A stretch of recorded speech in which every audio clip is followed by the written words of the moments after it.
Gracias por continuar con nosotros. Seguimos con la información. La Cámara de Diputados de México aprobó casi por unanimidad la eliminación del fuero presidencial que ampliaría el alcance de cargos por los que se podría acusar a un mandatario en ese país. Adriana Cuestas nos preparó más temprano el siguiente informe.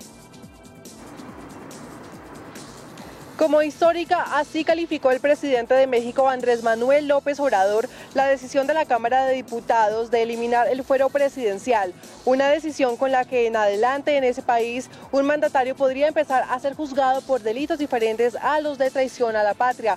Algo importante para tener en cuenta es que el Ejecutivo principalmente fue quien impulsó esta iniciativa y esta también es además una de las principales promesas de campaña del presidente Andrés Manuel López Obrador. Aprobado en lo general y en lo particular por 420 votos, el proyecto de decreto por el que se reforman los artículos 108 y 111. Con 420 votos a favor, ninguno en contra y 15 abstenciones, avanzó la iniciativa del presidente mexicano Andrés Manuel López Obrador para eliminar el fuero presidencial. Con este decreto se busca que un mandatario pueda ser investigado penalmente por actos de corrupción, delitos electorales y cualquier otra acusación por la que se proceda a investigar a un ciudadano común. El primer mandatario resaltó ese primer paso en materia judicial contra un funcionario público y espera que se amplíe su alcance. Ojalá y se siga el mismo ejemplo y se pueda aplicar esto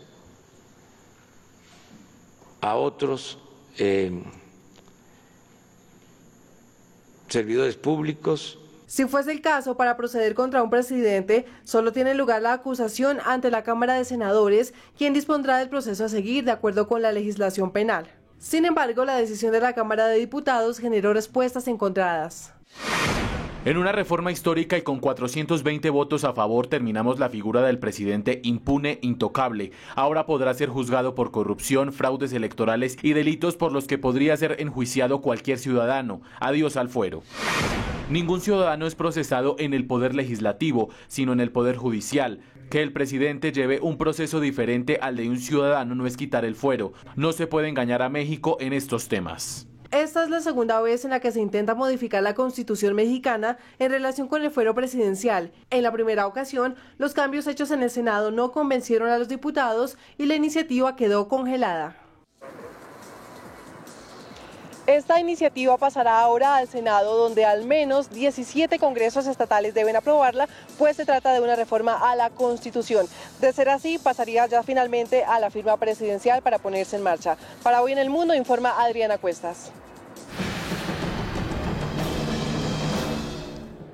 Establecemos contacto vía Skype con Aldo Olano, doctor en estudios latinoamericanos, tiene maestría en ciencias políticas, docente investigador de la Universidad Externado. Gracias por estar con nosotros, profesor Aldo. Muchas gracias, Adriana, por la invitación. Bueno, primero que todo, hablemos acerca de el fuero presidencial. ¿Qué significa que un presidente tenga fuero? Bueno, esa es una figura que existe, hasta donde tengo entendido, en todas las constituciones de los estados latinoamericanos, ¿no? El fuero presidencial surge como un mecanismo dirigido a evitar que quienes lleguen a ocupar ese cargo puedan ser juzgados, ¿no? En el Poder Judicial por opiniones por opiniones o decisiones tomadas durante el ejercicio de sus funciones. Prácticamente, hasta donde yo conozco, la inmunidad presidencial es absoluta. Un presidente, ¿no?, mientras esté en ejercicio de sus funciones, es prácticamente intocable, ¿no? Así haya cometido delitos antes de la toma del poder o de haber llegado a ese alto cargo. Entonces, a mi modo de ver, esto, lo que pasa en México, pues es una decisión realmente histórica, ¿no? Porque aquí se trata de que el presidente como tal ya no gozará de este alto grado de inmunidad al momento de dar opiniones o tomar decisiones que puedan generar, ¿no?, o considerarse un delito. Como le digo, pues la inmunidad presidencial es un derecho adquirido desde prácticamente los inicios del constitucionalismo moderno, y bueno, esa ha sido la forma o el mecanismo a través del cual la figura del presidente siempre ha estado protegida, ¿no? Frente a objeciones que puedan surgir a su labor o frente también a decisiones que se puedan tomar y que muchas veces pues son decisiones tomadas para favorecer actos de distinto tipo, no muchos de ellos ilícitos como puede ser la corrupción. Y esto del fuero aplica no solamente para el presidente, sino también para aquellos que son considerados altos dignatarios del Estado, ¿no? Por ejemplo, en algunos países todavía se tiene la inmunidad parlamentaria, en otros ya no. Se tiene también, por ejemplo, los integrantes de la Corte Suprema, los fiscales generales o fiscales de la Nación, el Procurador General, Defensor del Pueblo, Tribunal Constitucional, mejor dicho.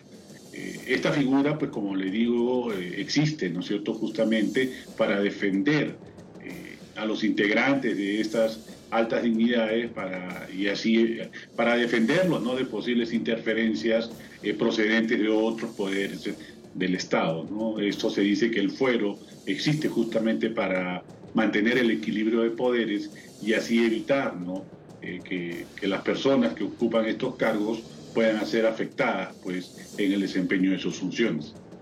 Bueno, como usted nos dice, con esto se establece un antes y un después. Sería un momento histórico de aprobarse definitivamente esto. Fueron los diputados quienes aprobaron eliminar el fuero presidencial. ¿Qué sigue para que definitivamente se apruebe? Bueno, parece que el proceso todavía va a tomar tiempo, ¿no? Porque esta decisión de los diputados, que fue unánime, ¿no? O sea, 420 diputados votaron a favor, creo que solamente 15 votaron en contra. Esto significa pues que el presidente López Obrador por primera vez en su gestión ha logrado coaligar a todas las fuerzas políticas detrás de una reforma constitucional que él mismo impulsó. Entonces, si ya en la Cámara de Diputados alcanzó, ¿no?, tan alto nivel de votación, es prácticamente seguro que en la Cámara de Senadores se haga lo mismo. Claro que de ahí tiene que pasar, ¿no?, según tengo entendido, a que esta reforma sea aprobada en las legislaciones estatales, esto porque México pues es un estado federal. Me imagino que también la reforma constitucional pasará, ¿no?, por el tamiz, por la revisión de la Corte Suprema o de la Corte Constitucional, depende de cómo funcione la institucionalidad en México, y una vez que sortee todos estos trámites, recién podrá ser refrendada, ¿no?, por el presidente de la República. Entonces, a mi modo de ver, sí es una decisión bastante audaz también, ¿no?, porque consideremos que esto de las inmunidades incluso eran utilizadas, ¿no?, para proteger a dirigentes, líderes políticos que cometían delitos sin haber sido autoridades, pero que una vez habiendo alcanzado una posición dentro del Congreso o en cualquier escenario gubernamental, la inmunidad los protegía, ¿no?, frente a los delitos cometidos. Esto porque pues solamente era el Congreso, ¿no?, la única institución autorizada para adelantar lo que se considere el antejuicio político, y era el mismo Congreso quien tenía que quitarle la inmunidad a la persona que era acusada, ¿no?, por haber cometido estos delitos, incluso antes de haber sido funcionario de alto nivel. Quiero preguntarle, profesor Aldo, al respecto, ¿qué opina Andrés Manuel López Obrador? ¿Él estaba impulsando esta reforma? Sí, fue una promesa de campaña. Fue una promesa de campaña y él lo manifestó varias veces que la inmunidad servía, ¿no es cierto?, para proteger actos de corrupción ejercidos durante el mandato presidencial o durante el mandato de cualquier gobernador o congresistas de distinto nivel, no tanto federales como estatales. Por eso él dice que esto del levantamiento de la inmunidad o ponerle fin a la inmunidad, no es levantar inmunidad, es ponerle fin a la inmunidad, garantizará pues un mejor control por parte de las autoridades judiciales en la lucha contra la corrupción, ¿no? El objetivo fundamental de esto es luchar contra la corrupción, ¿sí?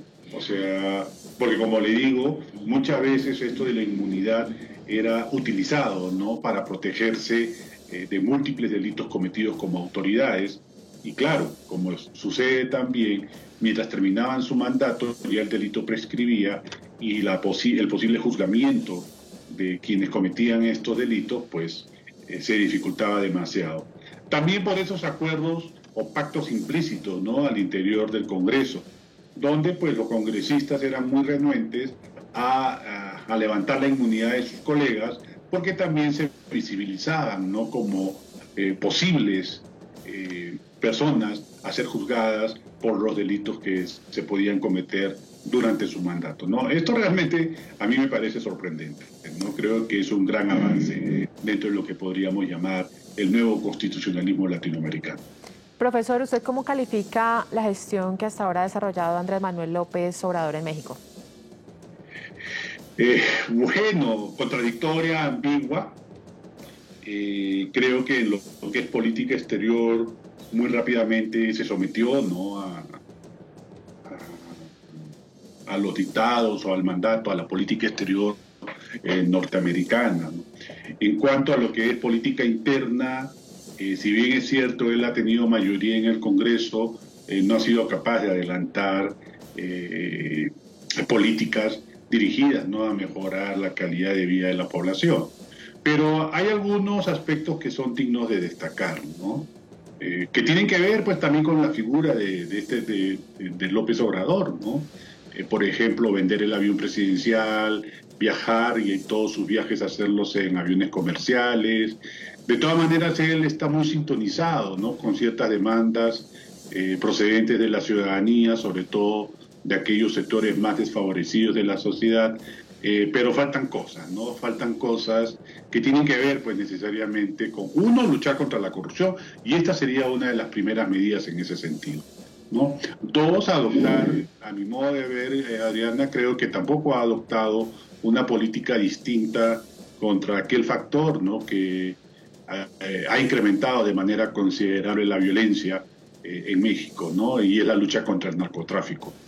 No le he escuchado ninguna propuesta alternativa o distinta a la que los anteriores gobiernos han implementado, ¿no?, esta guerra frontal abierta contra el narcotráfico, que como sabemos pues ha llevado a que México hoy día tenga una de las tasas de violencia más altas del continente. Yo creo que ese es un aspecto central, ¿sí? Bueno, otras cosas tienen que ver pues con el manejo de la política económica.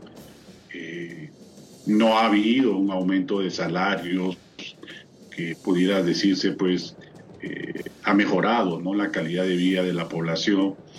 Pero yo creo que hay dos aspectos aquí fundamentales, ¿no?, y que dificultan y me llevarían a cuestionar la gestión de López Obrador, ¿no? Una es su relación con Estados Unidos, ¿no?, y eso de, por ejemplo, criminalizar a los migrantes que buscan llegar a territorio norteamericano a través del territorio mexicano, y dos, la lucha contra el narcotráfico, ¿no?